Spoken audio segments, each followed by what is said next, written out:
The summons the 17 crystalline ships materialized above Earth's atmosphere without warning, their surfaces refracting sunlight into prismatic patterns that could be seen from the ground. Each vessel measured precisely 3 kilometers in diameter, perfect spheres that defied conventional understanding of spacecraft design. They arranged themselves in a geometric formation that mathematicians would later identify as a 17-dimensional hypercube projection, though at the time, most humans simply called it that weird snowflake thing in the sky. Admiral Marcus Thompson stood in the United Nations Emergency Response Center, watching the feeds from observatories worldwide. The 60-year-old veteran had seen combat in 3 different conflicts, but nothing had prepared him for this. His weathered hands remained steady as he adjusted his uniform, a habit from decades of service. Around him, representatives from every nation on Earth gathered, their usual political divisions temporarily forgotten in the face of something far greater than territorial disputes. The silence that had dominated Earth's communication channels for the past hour finally broke.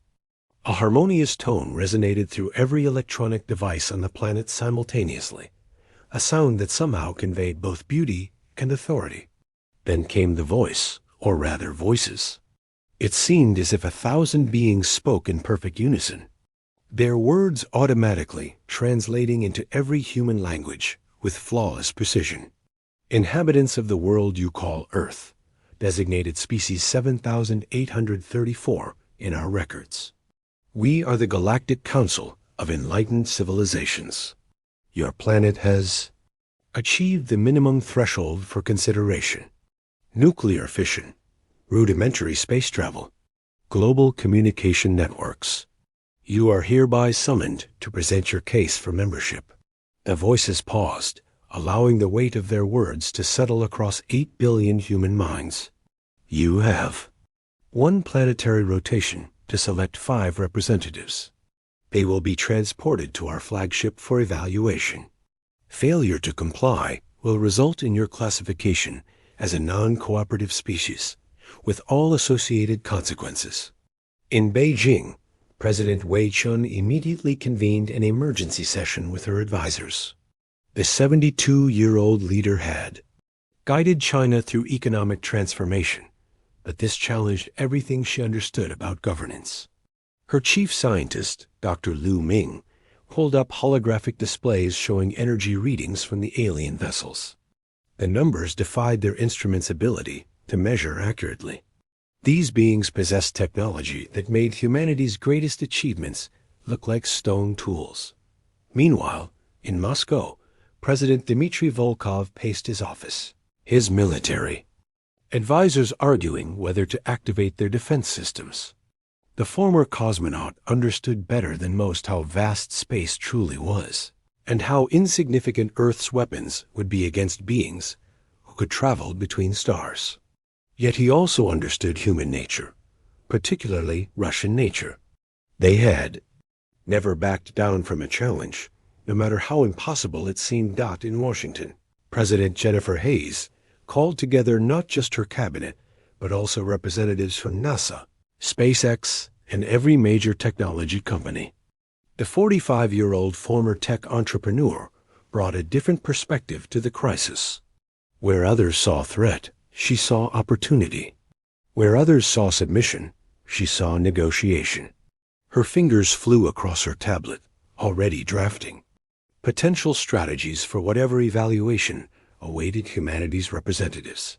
The European Union convened in Brussels, with Chancellor Erich Hoffmann moderating discussions between 27 member states. The German leader, known for his methodical approach to crisis management, established communication protocols with other major powers within minutes. For the first time in human history, the planet's leaders set aside their differences without hesitation. The threat or opportunity, depending on perspective, transcended all earthly concerns. In Sao Paulo, President Carlos Mendoza coordinated with other South American leaders, pooling their resources and expertise. The former professor of international relations recognized this moment as the ultimate test of his academic theories about cooperation under external pressure. His quick thinking established the Southern Hemisphere Communication Network, ensuring that no nation would be left out of the planning process. The African Union, led by Chairwoman Amara Okoli, brought together 54 nations in an unprecedented display of unity. The Nigerian diplomat had spent her career building bridges between conflicting parties, and now she applied those skills on a continental scale. Her proposal for humanity's response would later be credited as the foundation for Earth's strategy. As the hours ticked by, something remarkable happened. Instead of panic, Earth's population displayed a curious mixture of excitement and determination. Social media exploded with memes about the aliens' formal tone. "You have been summoned for evaluation" became the joke of the day, with people posting photos of themselves in ridiculous outfits captioned, "Ready for my galactic job interview." Scientists collaborated openly, sharing data that would normally be classified. Musicians composed welcome songs. Artists created banners. The entire planet seemed to treat the ultimatum as humanity's biggest group project. Dr. Yuki Tanaka, Japan's leading xenobiologist, made a breakthrough while analyzing the harmonic patterns in the aliens' communication. The sounds contained mathematical sequences that revealed information about the Council's structure. They weren't dealing with a single species, but a collective of at least 40 different civilizations. This changed everything. It meant the Council understood diversity, negotiation, and presumably the value of different perspectives. In Mumbai, tech billionaire Raj Patel mobilized his entire company to analyze the alien technology signatures. His quantum computing division, working with teams from around the world, identified patterns suggesting the aliens used a form of faster-than-light communication based on quantum entanglement. Within hours, his team had theories about how to establish more direct communication channels, though implementing them would require resources beyond any single corporation or nation. The selection process for Earth's 5 representatives became surprisingly democratic. Rather than political appointees, humanity chose based on expertise and ability to represent Earth's diversity. Admiral Thompson was selected for his military and strategic experience, but more importantly, for his reputation as a peacemaker who had prevented 3 wars through negotiation. Dr. Sarah Mitchell, a linguist and anthropologist from Oxford, was chosen for her work in cross-cultural communication. Her theories on universal communication patterns had eerily predicted some aspects of the alien contact. The third representative was Dr. Kwame Asante, a philosopher and ethicist from Ghana, whose writings on consciousness and sentience had gained global recognition. His selection represented humanity's desire to be judged not just on technological achievement, but on moral and philosophical development. The fourth was Maria Santos, a Brazilian engineer who had designed sustainable cities that housed millions while maintaining harmony with nature. Her inclusion signaled humanity's awareness of its environmental responsibilities. The fifth and most controversial selection was Alexei Petrov, a 23-year-old Russian programmer and artist whose work blended technology with creativity in ways that challenged conventional thinking. His inclusion, pushed strongly by younger generations voting online, represented humanity's belief that fresh perspectives mattered more than traditional authority. As the deadline approached, these 5 gathered at the United Nations building. In New York, the plaza outside filled with millions of people, not protesting but celebrating. Musicians played, artists displayed works, and scientists gave impromptu lectures about space travel. Food trucks offered free meals. Children drew pictures of imagined alien friends. The atmosphere resembled a festival more than a response to an ultimatum. Thompson looked at his fellow representatives, each from vastly different backgrounds, yet united in purpose. "Whatever happens up there," he said, his voice carrying the weight of his years of service, "we represent not just our nations, but our entire species. We show them not what we've achieved, but what we're capable of becoming. Dr. Mitchell adjusted. Her glasses, her mind already racing through possible communication scenarios. The fact that they're evaluating us suggests they have standards, criteria for judgment. That means negotiation is possible. Every culture has its own values, but there are always common grounds to be found. Asante smiled, his deep voice carrying philosophical certainty. They speak of enlightenment, yet true enlightenment recognizes that wisdom comes in many forms. We must show them that humanity's chaos is not weakness, but strength. Our diversity is not division, but richness. Santos pulled up holographic displays of Earth's cities, forests, and oceans. We've made mistakes, yes, but we've also learned from them. That capacity for growth, for redemption, that's what makes us human. Petrov, the youngest, simply grinned. You know what? I think they're in for a surprise. They expect us to grovel or fight, but humans, we do neither. We adapt, we learn, and we make friends with everything, even our former enemies. As the 24 hours drew to a close, a beam of light descended from the lead crystalline ship, encompassing the 5 representatives. The crowd fell silent, then erupted in cheers and encouragement.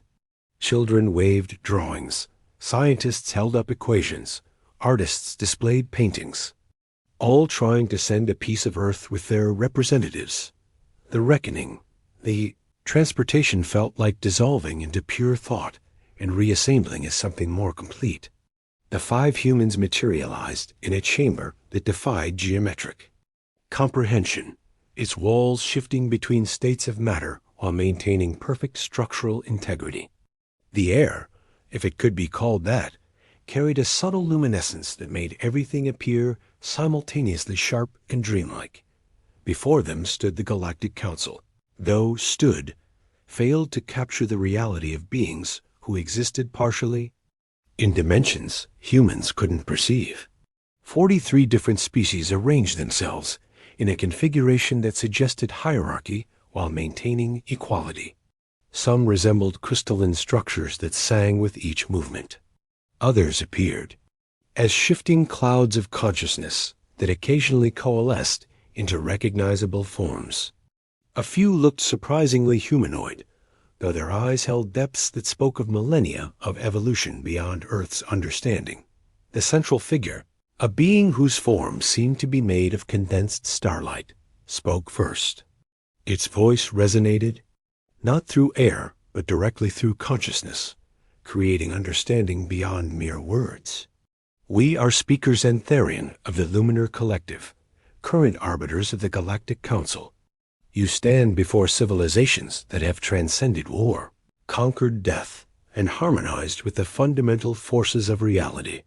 Present your case for membership or accept subordinate status under our guidance.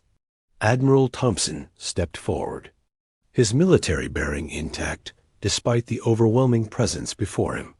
With respect, speakers and Therian, we decline both options as presented.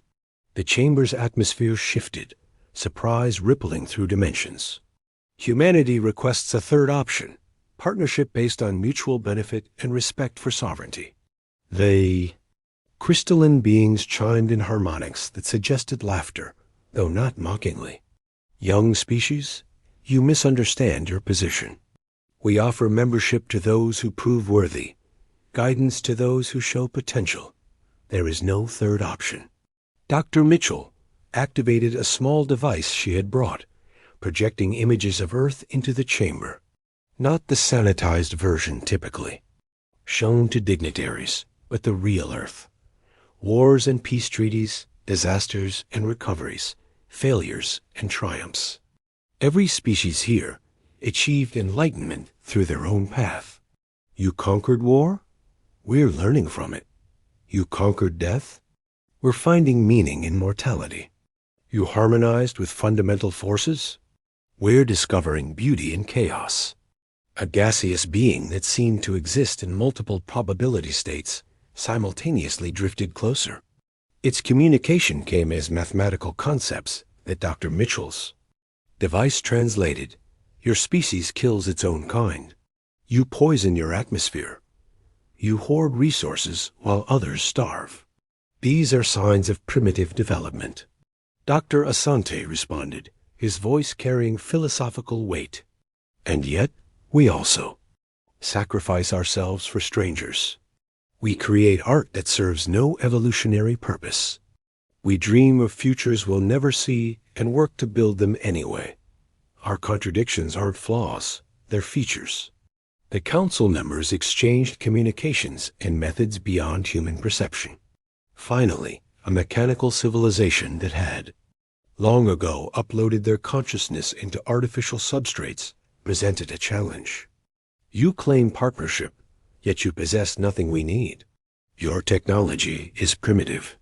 Your resources are common throughout the galaxy. What could you possibly offer? Maria Santos smiled, activating her own projector. It showed not Earth cities, but its restoration projects. Forests growing where deserts once stood. Oceans recovering from pollution. Species brought back from extinction. We offer something you've forgotten. The perspective of struggle. When was the last time any of you faced a real challenge? When did you last have to innovate, not from curiosity, but from necessity? Petrov, who had been quiet until now, suddenly laughed. The sound echoed strangely in the chamber, causing several beings to focus on him with interest. You know what? You're testing the wrong things. You want to see our technology? Our philosophy? That's like judging a fish by its ability to climb a tree. He pulled out what looked like a simple smartphone, a device that would seem laughably primitive to the assembled civilizations. This device, he continued, connects me to 8 billion other humans instantly. But that's not the impressive part. The impressive part is what we do with that connection. He began showing videos, flash mobs organized for pure joy, worldwide. Collaborations to solve problems, people risking their lives to save animals, children teaching adults new perspectives. We turned communication into communion. We made technology serve connection rather than replacing it. The council deliberated, their forms shifting through spectrums of light and probability. Speaker Xantharian finally responded. Your species shows interesting qualities, but potential alone does not warrant partnership. You must prove your worth through trial. Thompson had expected this. Earth's United Nations had planned for various scenarios. We accept, but we propose our own trial. Give us one of your unsolvable problems. Something the Council has failed to resolve, despite your advanced capabilities. The surprise was palpable. A civilization that appeared as living geometry, identified as the Euclidean minds, projected a complex diagram. For 3,000 of your years, we have attempted to communicate with species 12,847, beings who exist in a state of perpetual quantum flux. Their intelligence is undeniable, but no method of communication has succeeded. Mitchell immediately began analyzing the data, her linguistic programs running calculations. But it was Petrov who spoke first. Have you tried not communicating? The question seemed absurd, but he continued. Look, humans have this thing called jazz. It's music where the notes you don't play are as important as the ones you do. Maybe these beings communicate through absence rather than presence. Santos added, in engineering, we call it negative space design. Sometimes what you leave out defines the structure more than what you include. Asante built on the concept philosophically. Many Earth philosophies speak of the void not as emptiness, but as potential. Perhaps these beings exist in the spaces between your attempts at communication. Within hours, the human team had developed a new approach. Instead of sending signals, they created patterns of silence, gaps in the quantum field that formed meaning through absence. The Council watched with growing amazement as, for the first time in millennia, species 12,847 responded. The communication was primitive, but it was real. A being of pure energy, designated as the plasma prophets, pulsed with what seemed like approval. Remarkable. You solved through ignorance what we couldn't solve through knowledge. Not ignorance, Thompson corrected respectfully. Fresh perspective.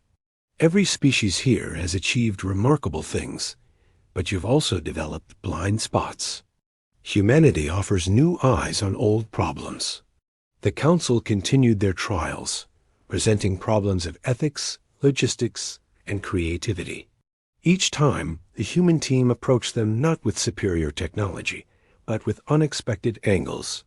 When asked to resolve a conflict between two member species over resource allocation, they introduced the concept of purposeful inefficiency, deliberately imperfect solutions that required ongoing cooperation to maintain, forcing the species to remain engaged with each other. When challenged to demonstrate humanity's value in combat, Thompson refused. Instead, he showed Earth's history of turning enemies into allies. The strongest victory is the one that creates two winners instead of one, he explained, showing how Earth's former bitter enemies now stood as closest partners. The turning point came when the Council presented their final test, a dying star system where one of their member species faced extinction despite all their technology. The humans requested full data access and spent hours in consultation. Then Santos presented their solution, not saving the system, but transforming the crisis into an opportunity. Move the population, yes, she explained, but don't abandon the dying system. Turn it into a memorial, a research station for studying stellar death. Make it a pilgrimage site where species come to contemplate mortality and renewal. Transform loss into learning. Mitchell added linguistic perspective. In human languages, we have a word, bittersweet. It describes experiencing sorrow and joy simultaneously. Your civilization has conquered death, but in doing so, you've lost the beauty of endings. This dying star could remind you why beginnings matter. The Council fell silent for what felt like eons.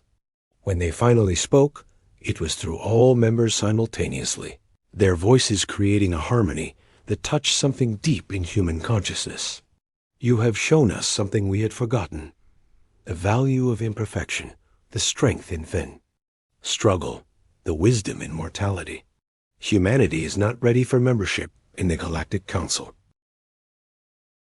The humans tensed, but the Council continued, because membership would require you to conform to our established patterns. Instead, we offer something unprecedented, recognition as an independent advisory species. You will remain autonomous, free to develop in your own chaotic way, but with open channels to the Council. We will share knowledge. You will share perspective. Petrov couldn't help but grin. So basically, we're consultants to the galaxy? The Luminar Collective's form shifted in what might have been amusement. If that term helps your understanding, yes, but know this. What you've achieved today has not occurred in the Council's million-year history. No species has ever refused membership and gained something greater. As the 5 humans were transported back to Earth, the crystalline ships remained in orbit, but their presence felt different now.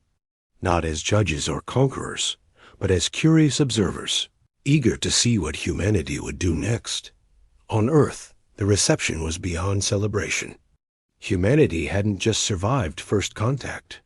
They had redefined it. Children drew pictures of their new galactic friends. Scientists began working on projects combining human creativity with alien knowledge. Artists created works inspired by descriptions of beings beyond imagination. Thompson stood before the United Nations Assembly, delivering his report. We went up there as subjects for evaluation. We returned as partners, not because we're superior, but because we're genuinely different. Our chaos, our contradictions, our absolutely insane ability to find joy in the darkest moments, these aren't bugs in humanity's programming. They're features. In the months that followed, Earth became a destination for curious alien anthropologists, artists, and philosophers. They came to study war, to understand peace. They observed death to comprehend life. They watched humans argue viciously over trivial matters, then unite instantly against common threats. The Galactic Council learned that humanity's rejection of their demands wasn't defiance, but invitation. Humans didn't want to join the galaxy's hierarchy. They wanted to add a new dimension to it. Where the Council offered order, Earth offered jazz. Where they provided answers, humans posed questions. Where they had achieved perfection, humanity celebrated the perfectly imperfect. 6 months later, when the Council faced their first genuine crisis in millennia, a conflict between dimensions that threatened reality itself, they called Earth. Not for military might or technological solutions, but for something far more valuable. A species crazy enough to look at impossible odds and ask, but what if we tried it backwards? The galaxy had learned its place, and surprisingly, it was right next to Earth, learning to laugh at the beautiful absurdity of existence from a species that had turned chaos into an art form. The humans hadn't conquered the stars. They had done something far more impressive. They had taught the stars to dance. Asterisk.